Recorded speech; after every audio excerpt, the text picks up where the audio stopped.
እግዚአብሔር አሉት አይደል? እግዚአብሔር ከነዚህ አንበሶች ከሚቃጠለው እሳት ጫፍ ላይ ከደረሰው ያድነናል፣ ይታደገናል። ግን ደግሞ ይገርመሃል ባያድነን እንኳን ለዚህኛው ሲስተም አንተ አድርጉ ላልከን በክፋት ተገለጡ፣ በርኩሰት ተገለጡ፣ ለዚህ ዓለም ራሳችሁን ስጡ ለሚለው በፍጹም ማለት በፍጹም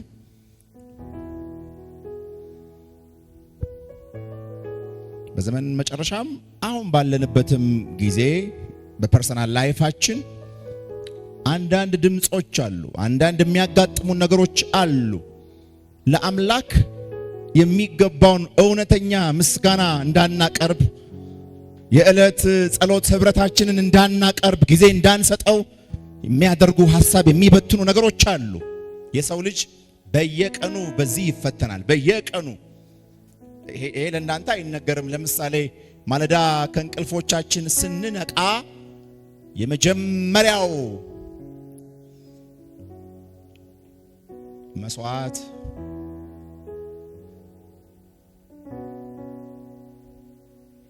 የመጀመሪያው ራሳችንን የምናጋልጥለት ነገር እግዚአብሔር ነው። የመጀመሪያው ገና ስንነቃ እንድንገናኝ የሚፈለገው ከአምላክ ጋር ነው።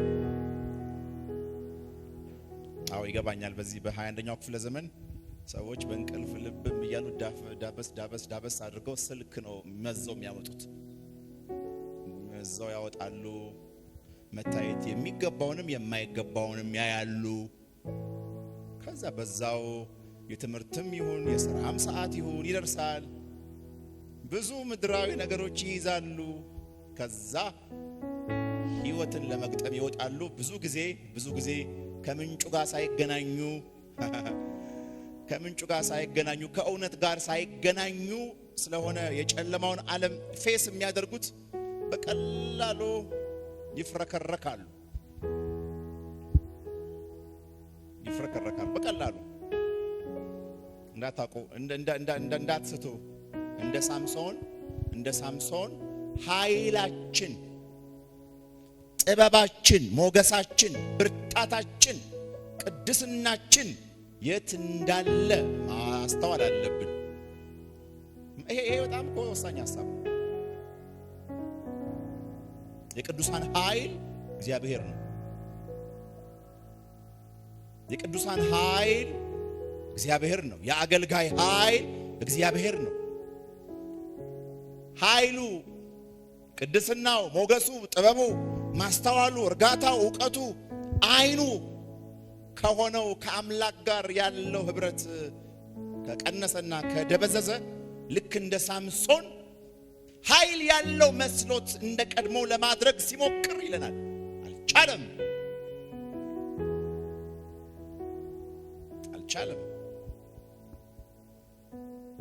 ምድራዊ ሲስተም በጨለማው ገዢ በአጋንንት ጋላቢነት ከጀርባው አንድ ሚሽን ይዞ ነው የሚንቀሳቀሰው። ቢገባንም ባይገባንም ከሲስተሙ ጀርባ ሲስተሙን የሚጋልበው ጨለማ ዲያብሎስ ዓላማው ምንድነው? የኃይላችን ምንጭ የሆነውን ለመላጨት መሞከር። በደሊላ በኩል በነገራችሁ ላይ እኔ ዛሬ ለምንድን ነው ወደዚህ ውስጥ የምገባው? ነህምያ ነው እንግዲህ እንዳትረሱ፣ ነህምያ ነው ጥናታችን። ግን እኔ የራሴ እኮ አይደለሁም። እኔ መቼ የራሴ ነኝ? እኔ ደሊላ በጣም የሚገርማችሁ አታውቅም፣ የጠላት መሳሪያ እንደሆነች አታውቅም። እስቲ መጽሐፉ እንደገና መርምሩት። ፋይናሊ ሲያስጠነቅቋት ምናምን ተረዳች እንጂ የመጀመሪያ የፍቅር ግንኙነት ሲጀመር አይነት ምንም የምታውቀው ከዚህ የለም። በትክክል ወዳው ነው ወዷት ነው። ወጥመድ ውስጥ ከተገባ በኋላ ላይ የነሱ ስለሆነች እነሱን ማውራት ትችላለችና የነሱ ነችና እምቢ ማለት ስለማትችል ይገርምሻል፣ ይሄንን ሰው ልታጠምጂው የኛ መሳሪያ ልትሆኚው የምትችይው ብቸኛው አካል አንቺ ነሽ ይሏታል። የነሱ ነች፣ ትሰማቸዋለች፣ የነሱ ነች፣ ታደርጋለች። መሳሪያዎቹ አሉ እዚህ ምድር ላይ። ያ ሲስተም አሁን የሆነ ሴት ብቻ እንዳታዩልኝ። ከመሆን ጠቢባን ሴት አይታይም በዚህ ውስጥ፣ ወንድ አይደለም አሉ። ኦፍ ኮርስ ሴቶች አሉ፣ ወንዶች አሉ። ሲስተም ግን ሲስተም ስራው ራሱ ስራ አንዳንድ የሚጀመር ቢዝነስ ወጥመድ ሊሆን እንደሚችል መገንዘብ ያስፈልጋል። እና ቀስ በቀስ የኃይሉን ምንጭ ነገራት። ከዛ ቆረጠችበት። እንደ ቀድሞ ለማድረግ ሲሞክር የሚል ቃል አለ። እንደ ቀድሞ ለማድረግ ሲሞክር አልቻለም የሚል ቃል ያለ። እንደ ቀድሞ ምን ያደርግ ነበር? እንደ ቀድሞ የጠላትን ኃይል በቀላሉ ለማፍረስ። በነገራችሁ ላይ በቀላሉ ነው የጠላት ኃይል የሚፈርሰው። በትግል ነው እንዴ? ቆይ አሁን ልድገመው። ሰው አገልጋይ፣ የእግዚአብሔር ሕዝብ ከእግዚአብሔር ጋር ሲሆን ሁሉንም ነገር በቀላሉ ነው የሚያደርገው። ለምን? አምላክ አብሮት ስላለ ነው። ለምሳሌ ቅዱስ መጽሐፍን በምታጠኑበት ጊዜ በጠላት ኃይል ሁሉ ላይ ስልጣንን ሰጥቻችኋለሁ የሚል መለኮታዊ መብትና ስልጣን እንዳለን እንረዳለን። በጠላት ኃይል ሁሉ ላይ ስልጣንን ሰጥቻችኋለሁ። እግዚአብሔር ሆይ ይሄ ስልጣን አለኝ። አዎ በዚህ ስልጣን ውስጥ ሆነ ነው የምንንቀሳቀሰው። እንደተነገረው መለኮት ይዋሽ ዘንድ ሰው አይደለምና በትክክልም በጠላት ኃይል ሁሉ ላይ ስልጣን ኖሮን ተጫምተነው ሐሳቡ በእኛ ላይ ሳይሰለጥን፣ በእኛ ላይ ብቻ አይደለም እኛ ባለንበት ክልል ላይ ሳይሰለጥን እያሰርነው ሐሳቡን እያፈረስን ነው የምንሄደው። ይህንን የሚያውቀው የጨለማው ሲስተም ምንድነው የሚያደርገው? ቀስ በቀስ ለእግዚአብሔር ቃል ያለንን ጊዜ፣ ለጸሎት ያለንን ጊዜ ቀስ በቀስ በማደብዘዝ ባለፈው እንደተነጋገርነው በዋናነት የእግዚአብሔር ቃል ከነፍሳችን እንዲጠፋ ያደርገዋል። ስልጣን የሌለው አካል መስለን ወይም ሆነን ልንቀሳቀስ እንችላለን። ማለት ተሰጥቶናል እኮ አለ እኮ። ህብረታችን ስለደበዘዘ የእግዚአብሔር ቃል ከነፍሳችን ላይ ስለደበዘዘ እንደሌለን ሆነን እንቀሳቀሳለን።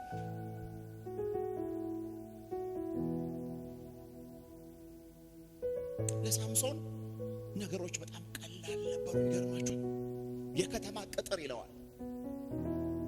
ማንም ሊያልፍበት የማይችል የጠላት ቅጥርን በቀላሉ ገንጥሎት ተሸክሞት ሲያልፍ ነው የምታዩት። በቀላሉ ማንም ሊሰብረው የማይችለውን። ለምን? የእግዚአብሔር ኃይል እግዚአብሔር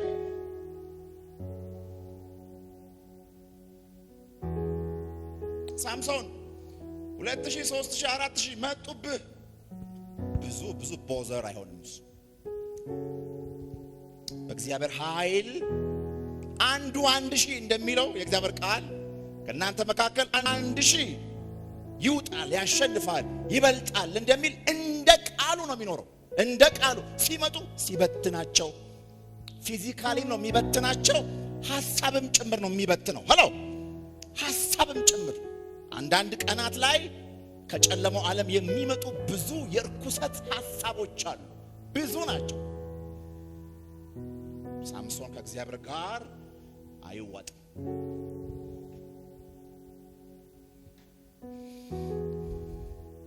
ቤተሰብ፣ ወዳጅነት፣ ጎረቤት፣ ስራ ቦታ ላይ ብዙ አይነት ቻሌንጅ። ሳምሶን በዛ አይዋጥም በፍጹም።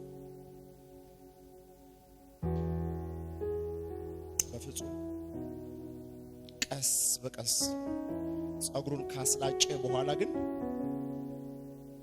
ምንም ነገር ሊያሸንፈው ሲችል ታያላችሁ።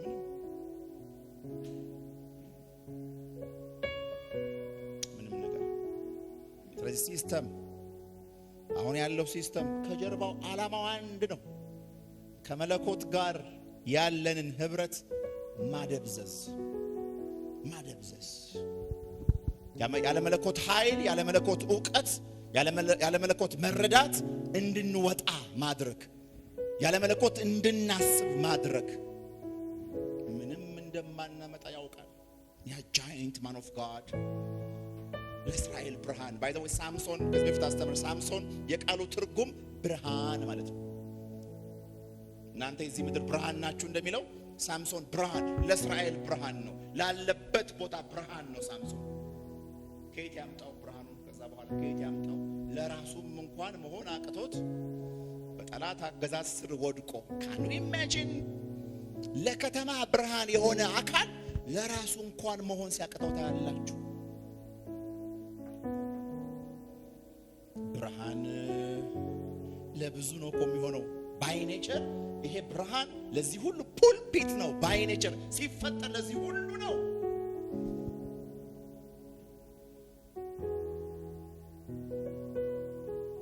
አንድ የእግዚአብሔር ልጅ፣ አንድ የእግዚአብሔር አገልጋይ ለብዙ ጥላ ነው፣ ለብዙ ብርሃን ነው። ለብዙ ሰው የመዳን ምክንያት ነው፣ የመቀጠል ምክንያት ነው፣ የማወቅ ምክንያት ነው፣ የመረጋጋት ምክንያት ነው። ለብዙ ከመለኮት ያለው ነገር ሲደበዝዝ ግን ለብዙ መሆን ይቀርና ለራሱ መሆን ሲያቀተው ታያላችሁ።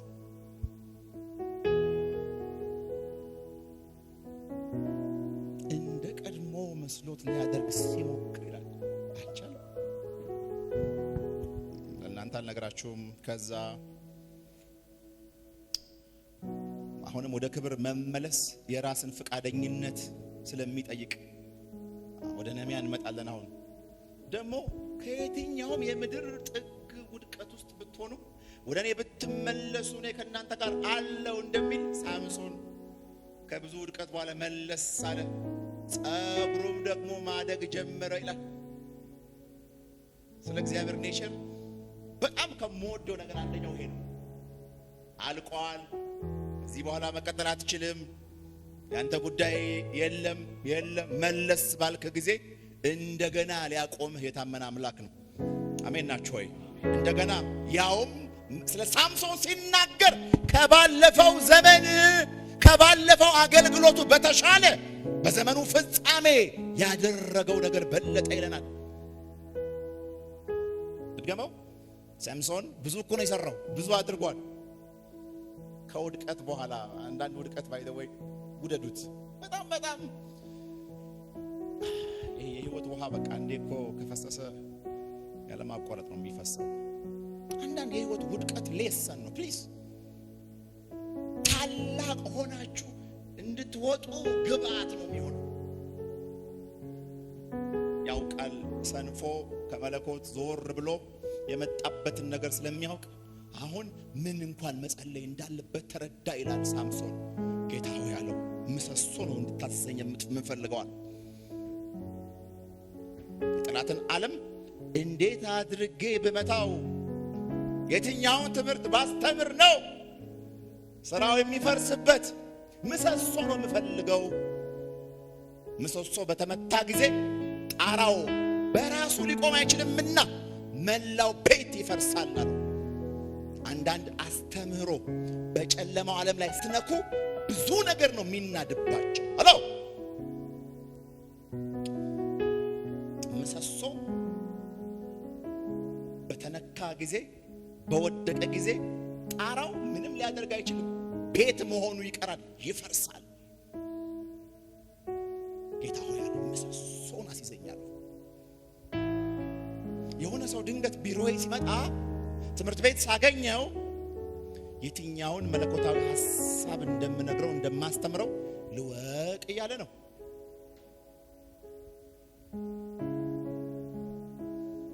ልወቅ እያለ ነው።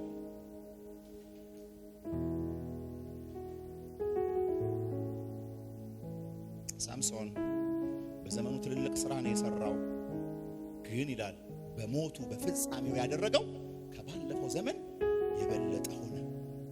ለካ ዛሬም በህይወት ዘመናችን ካደረግነው በላይ አድርገን ማለፍ የምንችልበት እድል አለ ዛሬም ደግሞም ባለፈው ካጠፋነው ጥፋት በላይ ከፍ ያለ ጥፋት አጥፍተን ልናልፍ የምንችልበት እድል አለ። አሁንም በዚህ ምሽት አሁንም አለ። አሁን እኮ ነው የምላችሁ። አሁን መለስ ስንል ነፍሳችን ወደ መለኮት መለስ ሲል በመለኮት ላይ ስንመሰረት እኛም ከምንጠብቀው ፍጥረትም ከሚጠብቀው በላይ ታላቅ ነገር ሰርተን ማለፍ እንችላለን። ምክንያቱም በዚህ ያለው ሕያው አምላክ እግዚአብሔር ስለሆነ ታላቅ ብርሃንን በነፍስ ውስጥ መላክ ስለሚችል ታላቅ ብርሃን መገለጥ ይባላል። ይሄ የሕይወት መገለጥ። ዳዊት ስለዚህ ሲናገር የሕይወትን ምስጢር አወቅኩት፣ ተረዳሁት፣ እግዚአብሔር በቀኜ ነውና አልታወክም። አስቀድሞ ግን ይላል የሕይወትን ምስጢር አሳወቀኝ፣ ገለጥክልኝ። ለካ ይገለጣል። እናንተ ለካ መንፈስ ቅዱስ ይገልጣል።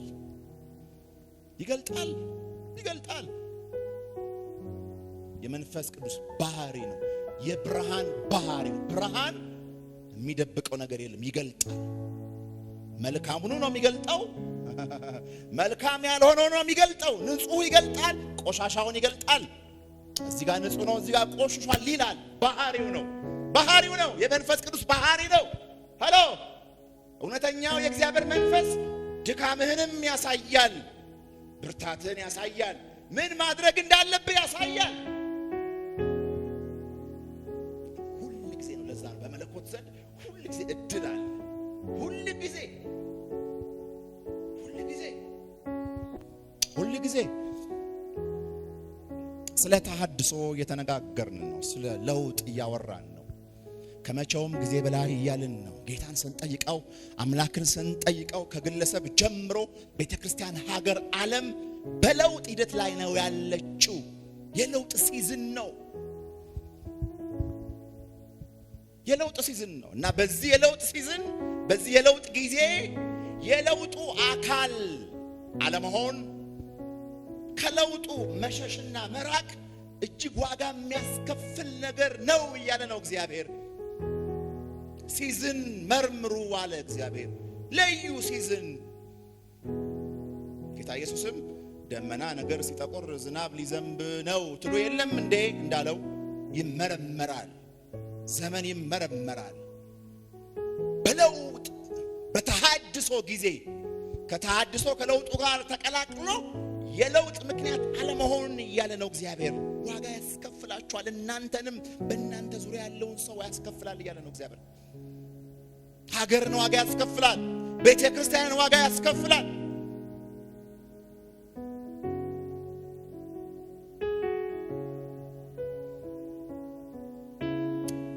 እንደ አገልጋይ እኔ ብዙ እላችኋለሁ፣ እንደ አገልጋይ ብዙ መከራ አልፋለሁ። ትልቁ መከራዬ ለኔ ጳውሎስም የአብያተ ክርስቲያናት ጉዳይ እንደሚል በመንፈስ ዓለም እየተካሄደ ያለውን ነገር ፍጥረት ሳይገነዘብ ሲቀር፣ ስፔሻሊ ቤተ ክርስቲያን ያለ ሰው ሳይገነዘብ ሲቀር ያለውን ህመም ማመን ነው የሚያቀታችሁ። ልክ በቢላ እንደዚህ የተወጋችሁ ያህል በጣም ፔንፉል ነው። ከሁሉ በላይ ያለ ጳውሎስ የአብያተ ክርስቲያናት ጉዳይ እጅግ ሸክም ሆኖብኛል፣ ያሳስበኛል እንደሚል በለውጥ ጊዜ ላይ በተሐድሶ ጊዜ ላይ ሰዎች ከለውጡ ከተሐድሶው ርቀው በሌላ ነገር ተጠምደው ኧረ በመድኃኔዓለም በሌላ ነገር ማለት በራስ ህይወት ብቻ መጠመድ፣ ስለ ምግብ ስለ መጠጥ መጠመድ። አንተ ታናሽ መንጋ መንግስት ሊሰጥህ የእግዚአብሔር አምላክ በጎ ፈቃድ ሆኗል እንደሚል ኢየሱስ ምን ይላል? ሁሉ ጊዜ አንተ ታናሽ መንጋ መንግስት ነው የምፈልገው፣ መንግስት ነው የምሰጥ፣ ታላቅ ነገር ነው የምሰጥ። ከለውጡ መራቅ፣ ከዚህ ከእግዚአብሔር ድምፅ መራቅ፣ ለትልቅ ነገር ሰው እየታጨና ትልቅ ነገር እየተዘጋጀለት በትንሽ ነገር ላይ መዋል ሊያጋጥመው ይችላል። ነህምያን እያነሳን ነው። ነህምያ አንድ ግለሰብ ነው፣ አንድ ሰው ነው። ጌታ እንደዚህ አለን፣ አትርሱ፣ አንድ ነኝ፣ ከዚህ ወገን ከዚህ አካባቢ ነው የመጣሁት። ከዚህ በፊት በኔ ዘር ልክ ጌዲዮን እንዳለው ጌታ ሆይ እኛ አካባቢ ይሄ ለውጥ እኮ መጥቶ አያውቅም እንዳለው እንደዚህ አይነት ምላሽ እንዳትመልሱለት ለጌታ። እኔ እግዚአብሔር ሆይ እኔ ለውጥ ምክንያት ሆናለሁ፣ ለውጥ ላመጣ እችላለሁ፣ እድሜ፣ አካባቢ፣ ጾታዬ፣ ያለኝ ፋይናንስ፣ ምሰራበት መስሪያ ቤት አይባልም። ይልቅ መለኮት እየተናገረ ባለበት ሰዓት ላይ እግዚአብሔር ሆይ ምን አደርግ ዘንድ ነው ታዲያ የምትፈልገው?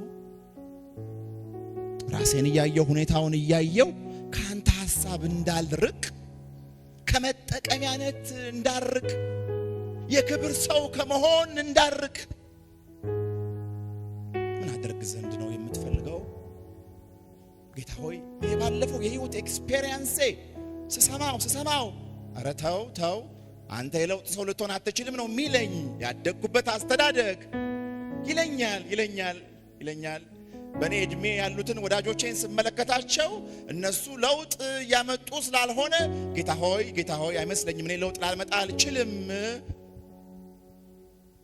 ልል የምችልበት እድል ሰፊ ነው ጌታ ሆይ።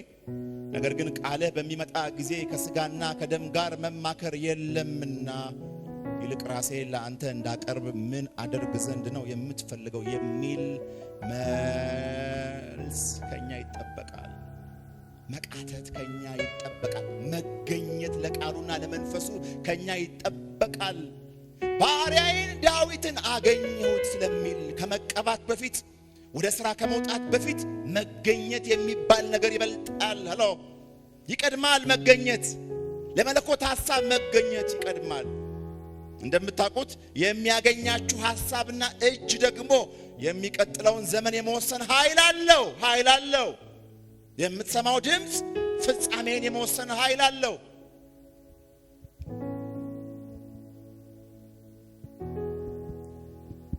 እኔና እግዚአብሔር ስለምንወዳችሁ ምንም እንኳን የቤት ክራይና የቤት ጥያቄ ቢኖርባችሁ ስለ ቤት ክራይና ስለ ቤቱ ድምፅ ባመጣላችሁና ባስተምራችሁ ያው ድምፅ ያንን ነገር ነው መፍጠር የሚችለው። ቤት ክራይ ካለ እግዚአብሔር ቤት ክራይን የሚከፍል ነገር ነው ይዞ የሚመጣው ድምፁ።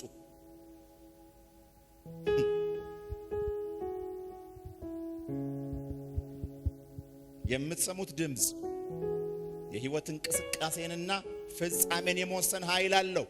ድምፅ ባሪያዬን ዳዊትን አገኘሁት፣ ተገኘልኝ፣ ለድምፄ ተገኘ፣ ለቅዱሱ መንፈስ ተገኘ፣ ቀባሁት። መቀባት መጠመቅ ምን ማለት ነው? በሚቀባው አካል ሐሳብ ውስጥ መጠመቅ መዋሃድ ማለት ነው።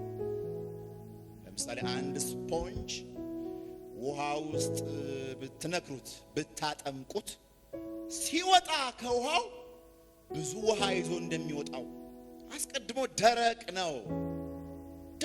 አስቀድሞ የገባበት ውሃ የተጠመቀበት ውሃ የሚባልን ነገር ይዞ እንደሚወጣው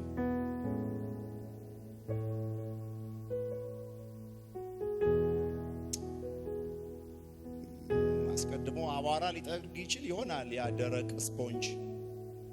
አሁን ግን የመነቸከን ነገር የማጠብ አቅም ኖሮት ነው የሚነሳው። ሰው እኮ የለኝም እኔ ድርገማው የደረቀው ስፖንጅ አቧራ አስቀድሞ ሊያነሳ ይችላል። ሲያነሳም ነበረ እያለው ያለው ውሃ ውስጥ ከተጠመቅክና ከተነከርክ በኋላ የመነቸከ ነገር የማንሳት ኃይል እንዲኖርህ አድርጌልሃለሁ ነው የሚለው። ከዛ ከአቧራ ባለፈ የመነቸከ ነገር ጭቃ የሆነ ነገር የዛገ ነገር ማጠብ ይጀምራል። እናንተ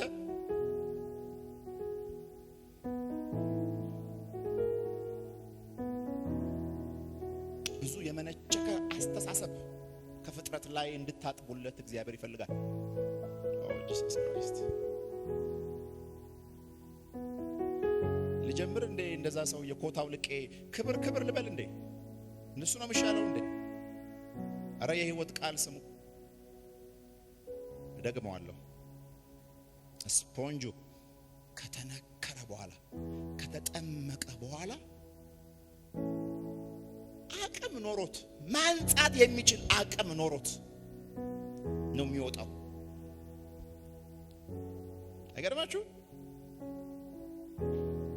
በፊት ልታነሳኝ አትችልም ሲለው የነበረው ጭቃውና የዛገ ነገር አሁን በግዱ ይነሳለታል። በግዱ ንቅል እያለ ይነሳለታል። ይሄ አቅሙን እንዳዳበረ ለካ እንደዚህ የተሻለ ነገር መስራት አለብኝ ብሎ ማሰብ ሲጀምር የጌታ ድምጽ በጣም እየፈሰሰ ነው። ስሙኝ። እንደዚህ ማለት ሲጀምር ሌላ የተሻለ ደግሞ እንዳለ ይረዳና ኦሞ ባገኝማ ይላል ስፖንጁ። በረኪና ኦሞ ባገኝ ብዙ ጊዜ የጠቆረ ጥላሸት የለበሰ ነገር ማንጻት እችላለሁ የሚል ሌላ መረዳት፣ ሌላ መገለጥ። ምን አለፋችሁ ከዛ በኋላ ያ ስፖንጅ የማያጸዳው ነገር አይኖርም።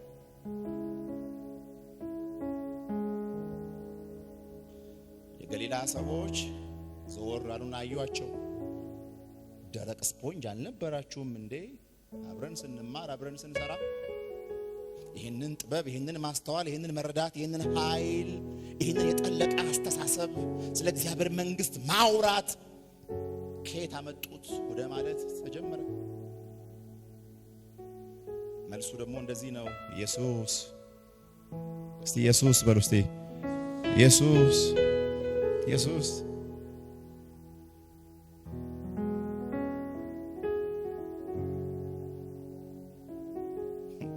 ስፖንጅ እንኳን ውሃ ውስጥ ተነክሮ አቅም ይዞ ሲወጣ ምን አይነት ጨዋታ እየተጫወትን ነው እኛ ጴንጤዎች?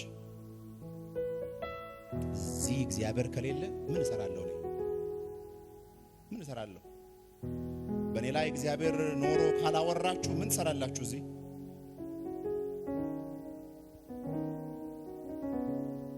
አንድ ከፍ ያለ ነገር ተካፍዬ ካልወጣሁኝ ምን እሰራለሁ? ለምን እመጣለሁ?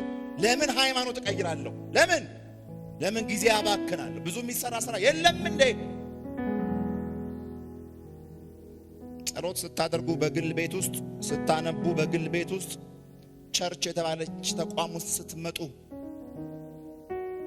በየዕለቱ ከፍ ያለ የተሻለ የሚበልጥ አምላካዊ ሐሳቤን ማግኘት ካልቻላችሁ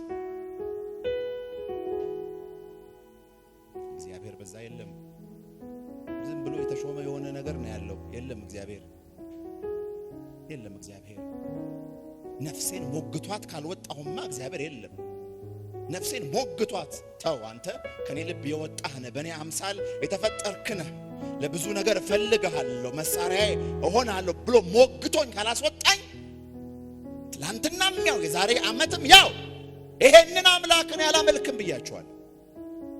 የለም እንደዚህ አይነት አምላክ የለም። የሰው አምላክ ነው ይሄ። ሰዎች ያስቀመጡት አምላክ ነው ይሄ። እውነተኛው አምላክ ይቀይራል፣ የክብር ሰው ያደርጋል። እውነተኛው አምላክ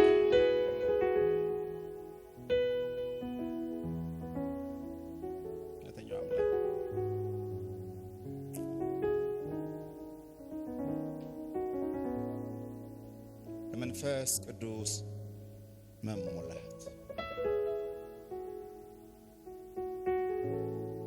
ስፖንጁ ብያችኋለሁ። ስፖንጁ በራሱ ስሪትና በራሱ ማንነት አቧራ ከማንጻት በላይ አቅም የለውም። መንፈስ ቅዱስን ሲሞላ የተሞላው እሱ ውስጥ የገባው መንፈስ ነው የመነጨከን ነገር ኢዝሊ የነቀለ ማውጣት የሚጀምረው። ለፈው እንዳነሳ ነው ቤተ መቅደስ ውስጥም አታገኙትም። በዛ ጥላ ስር አልነበረም። ለካ አንዳንዴ ነው የምለው ይሄ ቤተ ክርስቲያን ውስጥ ሆናችሁ ስም ተሸክማችሁ ምንም ላታደርጉ የምትችሉበት እድል ሊኖር ይችላል።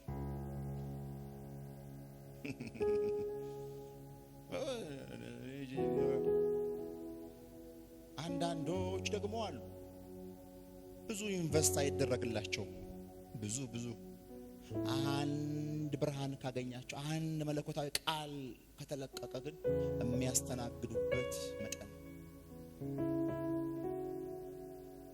ለእግዚአብሔር ቃል ምላሽ የሚሰጡበት መንገድ የዛሬ ሳምንት አይተነዋል።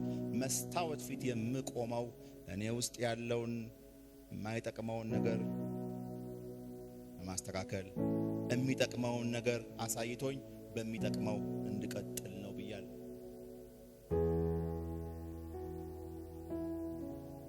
አንዳንድ ሰዎች ድንገት ነው ምናልባት ወይ የገቡት ወይ የሚያነቡት ኢሚዲየት የሆነ ምላሽ ሰጡታል ለእግዚአብሔር ኢሚዲየት።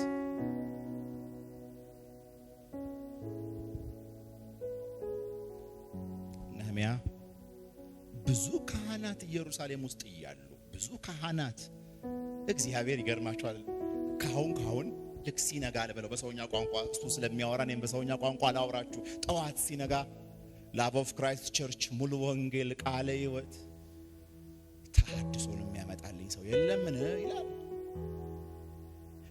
መፍረስን ለምዳችሁ ትኖራላችሁ። አይገርማ ኢየሩሳሌም ፈርሳ ሰዎቹ ለተሐድሶ አይነሱ። ፈርሳለች ትታያለች። ቤተሰቡ ውስጥ ብዙ ጭንቅ እያለ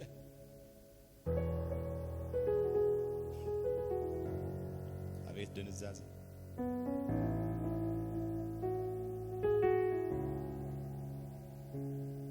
ይታያል።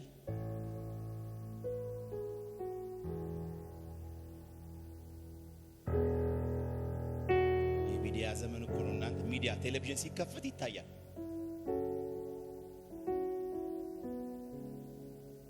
አንድ ሰው መጥቶ ይነግራቸዋል። እንደዚህ ሆነ እኮ እዚህ አካባቢ። አብሮም ደግሞ መስሪያ ቤት ውስጥ አለ አንድ ሰው ይታያል። ከእግዚአብሔር ሐሳብ ሩቅ እንደሆነ ይታያል። ዝም አይገርማችሁም? ዝም ድንዛዜ ይባላል። ይሄ አዚም ይባላል። ይሄ በጨለማ መያዝ ይባላል። ይሄ ዝም እና እግዚአብሔር ሲነጋ ልክ ፀሐይን ሲያወጣት አብሯት ይወጣና ያያል። ኢየሩሳሌም ላይ አንድ እንጨት የሚተክል ሰው የለም፣ ፈርሷላ። እግዚአብሔር ሆይ ኢትዮጵያን ልገነባ አልችልም፣ የእግዚአብሔር መንግስት ሙሉ ልገነባ አልችልም፣ ራሴን ግን መገንባት እችላለሁ የሚልለት አንድ ሰው ይፈልጋል።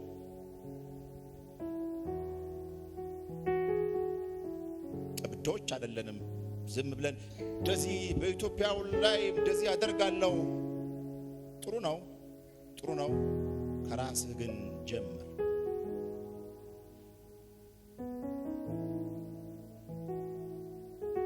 ፀሐይን ሲያወጣት እግዚአብሔር ጌታ ሆይ በነገራችሁ ላይ ኢየሩሳሌም ነህምያ ሲነሳ 150 ዓመት ሆኗታል እንደፈረሰች። 150 ዓመት ጸሎት አለ፣ ምልጃ አለ፣ የቸርች ፕሮግራም አለ እንዴ ፈራርሶ መቀጠል አለ። እግዚአብሔር ሆይ ይሄ እኮ ልክ አይደለም፣ ተፈጥሯዊም አይደለም፣ መንፈሳዊም አይደለም የሚል ሰው አልነበረም። ቆም የሚል ሰው አልነበረም።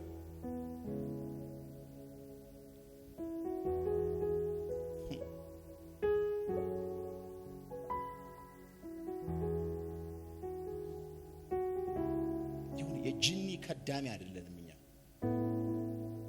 ና 7 ሰዓት ምናምን ቡና አፍልተህ የሆነ ነገር አድርግ ብሎ እንደሚጨፍር ጂኒ አይደለንም። ኖ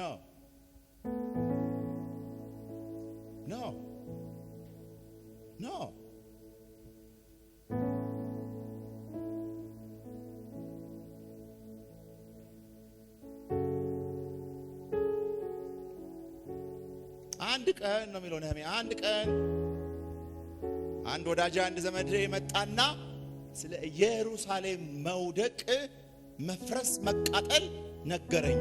እንዳትረሱ እሱ የችግሩ ተጠቂ አይደለም። አዎ ነው እንዴ? ፈረሰች፣ ተቃጠለች፣ እንግዲህ እግዚአብሔር ያጽናችሁ። ሰው የለም እንደዛ ማለት ይችላል። መብቱም ነው፣ መብቱ ነው፣ መብቱ ነው። የራስህን ነገር ራስህ እንድትቀይር ነው እግዚአብሔር የሚፈልገው። ዩኤስ አይዲ መጣ እንግዲህ ልዑል መንፈስ ትንቢት ምናምን እኮ አስቸጋሪ ነው። እኛ ዩኤስ አይዲ በጀት ለቀቀ ብላለ መብቱ ነው። የመዝጋት የመከልከል በጀት ያለ መልቀቅ መብቱ ነው።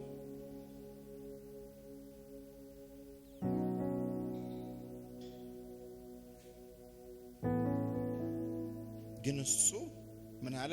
አለቀሰ። ኢየሩሳሌም አለ፣ ኢየሩሳሌም ሰው አለ። ሰው አይሁዳዊ አይደለም ብለናል እኛ። አይሁዳዊ አይደለም ሰው አለ። ሰው የሰውን ቫልዩ አውቋል። የሰው ቫልዩ ተረድቷል። ሰው በመለኮት ልብ በመለኮት ሐሳብ ታስቦ የወጣ እንደሆነ ያውቃል። እንደዚህ በሁለንተናዊ ጉስቁልና በሁለንተናዊ ኃጢአት እንዲኖር ግራ እንዲጋባ እንዳልተፈጠረ ያውቃል ነህምያ። ዛሷ ያለቀሰው ኦሪጂናል የኢየሩሳሌምን ኦሪጂናል የሰውን ማንነት ያውቃል። ባይ ዘ ወይ ኦሪጂናል ድንግሉን የሰው ማንነት ሲገባችሁ ነው ሁልጊዜ ለለውጥ የምትነሱት። ሰው ማን እንደሆነ ሲገባችሁ፣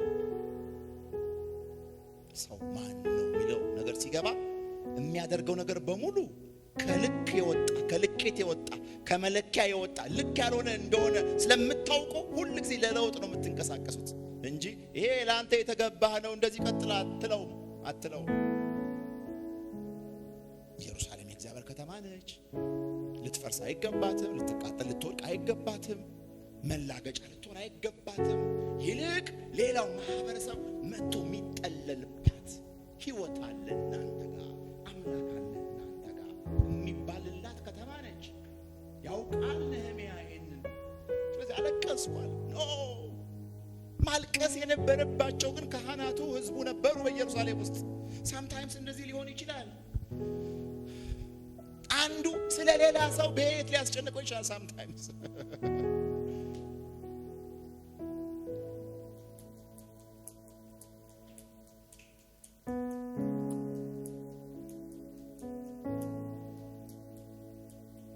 አለቀሰላት። አሁን እንግዲህ መርህ የሚባል ነገር ውስጥ እንግባ። እንደምታውቁት የነህምያ መጽሐፍ ሲያልቅ ኢየሩሳሌም ተገንብታ አልቃ ነው የሚያሳየን። እግዚአብሔር ሆይ ሲጀመር ፈርሷል፣ ሲያልቅ ተገንብቷል።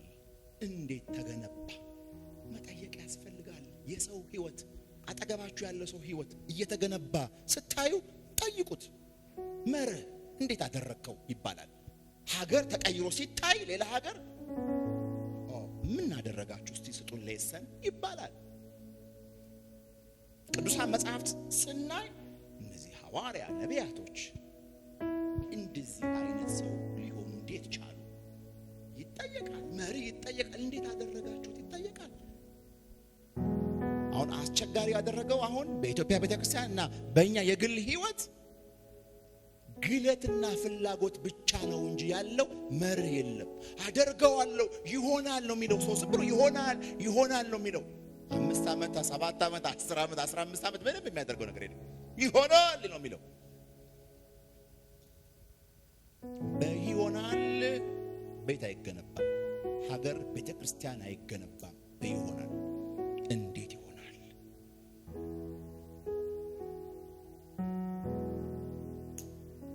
ሲጀመር ሙሉ በሙሉ እንዲያውም በነህምያ ቋንቋ አመድ ነች ይለዋል። አመድ ቶታሊ ዲስትሮይ ነው የሆነው። ሲያልቅ ግን በዘመኑ ከነበረው ግንባታ በልህቀትም በጥንካሬም የተሻለ ነበረ ኢየሩሳሌም። ማት ጌታ ሆይ ዛሬ የሆነ ውድቀት ውስጥ ብገኝ ነገ እጅግ የከበረና የተሻለ ሰው ሆኜ መገለጥ እችላለሁ። አዎ ነው መልሱ። አዎ ግን እንዴት? ሳምንት ትንሽ ነገር ለመጨረፍ ሞክርናል። ነህምያ በደንብ ስሙኝ። ትልቁ ጉልበቱና አቅሙ ነህምያ በእግዚአብሔር ቃልና በእግዚአብሔር ባህሪ ላይ ተመስርቶ የሚኖር የሚሰራ የሚያገለግል ሰው ነበር። በመለኮት ባህሪ ማንነቱን በማወቅ እና በእግዚአብሔር ቃል መረዳት ላይ ተመስርቶ በሁለቱ ነገሮች ላይ ተመስርቶ ነው ህይወቱን የሚመራው። ኢየሩሳሌምን ለመገንባት ሲነሳ ግለት ብቻ ፍላጎት ብቻ አይደለም የነበረው። የአምላክ ባህሪ ምንድነው? የአምላክ ቃል ምን ይላል የሚለውን አጥርቶት ለምሳሌ የአምላክ ኔቸር የፈጣሪ ኔቸር አንደኛው ኔቸር ራሱ የነህምያ የስሙ ትርጉም ብለን አንስተናል። እግዚአብሔር የመጽናናት አምላክ ነው። ነህምያ ትርጉሙ እሱ ነው። ባይዘው God counsels እግዚአብሔር ያጽናናል የሚል ትርጉም አለ። ታታስ ባህሪ ነው። ይሄ የእግዚአብሔር ባህሪ ነው። ለዘመናት አይቀየርም። እግዚአብሔር ያጽናናል። ግን ታስታውሱ እንደሆነ የሆነች ነገር አንስተን ነበረ። እኛ እንደ ማህበረሰብ እኛ ያለን ዕውቀት አንድ ሰው መጥቶ ያጽናናል ሲባል አይዞ ወንድሜ በቃ ይሄንን ጊዜ ታልፈዋለህ የሚል የማጽናኛ ቃል ነው የምናውቀው። አንድ ሰው ከደረሰብኝ ሐዘን ተጽናንቻለሁ ብሎ ሲናገር ሐዘኑን ከመርሳት ባለፈ ሌላ መጽናናት የለውም። ያ ሰው ስሙኝ፣ በመድኃኒዓለም ስሙኝ። እንደ ማህበረሰብ ተጽናንቻለሁ አጽናንቶኛል ሲል አንድ አካል ቢበዛ ከደረሰብኝ ሐዘንና መከራ በሕይወቴ ላይ ያጋጠመኝ ነገር ሁሉ አሁን ረስቼዋለሁ ከማለት ያለፈ ሌላ ማጽናናት አያውቅም። አንዳንዴ የእግዚአብሔርም ቃል ሲነገረን እግዚአብሔር ያጽናናችኋል ሲባል አሜን ስንል በጥልቀት የእግዚአብሔር ማጽናናት የተረዳነው አይመስለኝም። እግዚአብሔር አጽናናለሁ ሕዝቤን አጽናኑ ሲል አይዟችሁ ቻሉት እያለ ነው የሚመስለን። አይደለም። እግዚአብሔር ሕዝቤን አጽናኑ ሲል እያለ ያለው ከደረሰባችሁ መከራ ወጣችሁ እናንተም ሌላም ሰው እንዴ በዚህ ማንነት እንዴት ሊገለጥ ቻለ ወደሚል ወደ ከበረ ማንነት አመጣችኋለሁ እያለ ነው እግዚአብሔር ሕዝቤን አጽናኑ ሲል ለምሳሌ እስራኤልን አጽናኑ ሲላት ብዙ መከራ ብዙ ውድቀት አጋጥሟታል። አሁን ታላቅ ከተማ የእግዚአብሔር ካህን ሆና በክብር መገለጥን ነው የሚያወራው። ለምሳሌ ኢዮብ ብዙ መከራ አልፏል። እግዚአብሔር ኢዮብን አጽናናው ሲባል መርሳት ብቻ አይደለም፣ የሞቱት ሰዎች አይደለም የረሳው ሰውየው። አዲስ ነገር ሲፈጠርለት አዲስ ነገር ሲፈጠርለት እንደ ቀድሞ ከቀድሞም ባለፈ ብርሃን ሆኖ ሲገለጥ ኢዮብንም የረሱት ሰዎች መጡ እንደሚል ሪስቶር ነው ያደረገው። እንደገና ወደ ተፈጠረበት ዓላማና ማንነት ነው የመጣው። እንደገና ነው እንጂ አይዞህ ትረሳዋለህ የሚል ጸጉር የማሻሸት አይነት ስራ አይደለም። ነህምያ እግዚአብሔር ያጽናናል የሚለውን ማንነት ስለሚያውቅ በእግዚአብሔር ማጽናናት አይዞሽ ኢየሩሳሌም አይደለም ቻዩ አይደለም እንደገና እንደ መጀመሪያው የእግዚአብሔር ከተማ ትሆኛለሽ እያላት ነው። እግዚአብሔር ያጽናናል ሲባል መስቀል የአብ የማጽናናት ድምፅ ነው፣ የማጽናናት ቃል ነው፣ የማጽናናት ስራ ነው። በእኔና በእናንተ ህይወት የእግዚአብሔር ማጽናናት ግን ምንድን ነው ያደረገው? አይዞ አንተ ኃጢአተኛው ቻለው ነው ያለው። የእግዚአብሔር ማጽናናት መጽሐፍ እንደሚነግረን በኃጢአታችሁ በበደላችሁ ምክንያት ሙት ነበራችሁ ካለም በኋላ ይህ የእግዚአብሔር ማጽናናት የእግዚአብሔር ማዳን ሲመጣ ምን አደረገን? በአብ ቀኝ አስቀመጠን።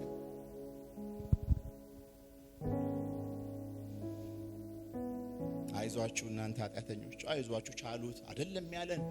አይደለም